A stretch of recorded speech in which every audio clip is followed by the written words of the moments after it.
મારે તો થોડાક દિવસ સરવૈયા સાહેબની બદલી હવે જૂનું જે થઈ ગયું એ મૂકો. હવે જે કાંઈ કાયદા વિરુદ્ધનું કાંઈ નહીં થાય. બરોબર મારી? જો નાના માણસ એને બહુ તકલીફ પડે. બધા હું નાના માણસનો દીકરો છું મારી. બધા નાના માણસ હોય. એટલે હવે હું તમને શું કહું છું, જૂનું જે થઈ ગયું એ મૂકો. હવે કાયદા વિરુદ્ધનું કાંઈ નહીં થાય. બરોબર? એવું તમને ગેરંટી આપું છું. સાહેબ, બરોબર? જિંદગીમાં મકાન એક જ વખત થાય. તોડ મહેનત ખબર છે કરી. મારી. હું ખેડૂતનો દીકરો છું. મને ખબર છે. આપણે સાહેબને રજૂઆત કરવા આવ્યા છીએ. આપણે દાદા વ્યક્તિ છીએ. સાહેબે કીધું એક કામ કરો, મારે રજૂઆત સાંભળવી છે, હું સામેથી બહાર આવું. સાહેબ આપને સાંભળવા માટે જ બહાર આવ્યા છે, એટલે 2 મિનિટ ખાલી સાંભળો. હવે એને જે વ્યક્તિને વેચ્યું એનું નામ છે નિકુલ, એની સરનેમ કોઈને ખ્યાલ છે?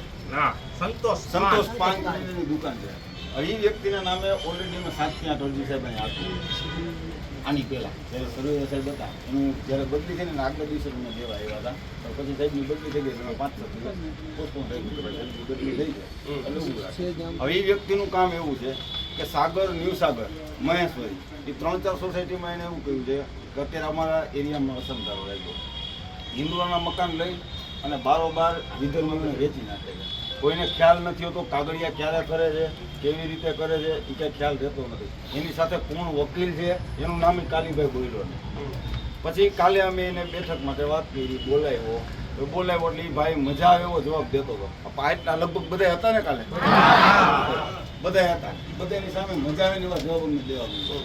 પછી લેડીઝ બેઠા હતા ને ગાળી બોલી ગયો ભાઈ. એટલે પછી થોડીક તકલીફ પડે એવું વસ્તુ થઈ ગઈ.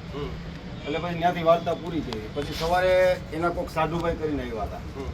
એટલે લેડીઝો બધા અમે જેન્ટ્સ કોઈ હતા જ નહીં, સવારે બધા સૌ કામે લઈ ગયા હતા. લેડીઝોએ પછી એની રીતે એને ઊભું રાખવું દીધું.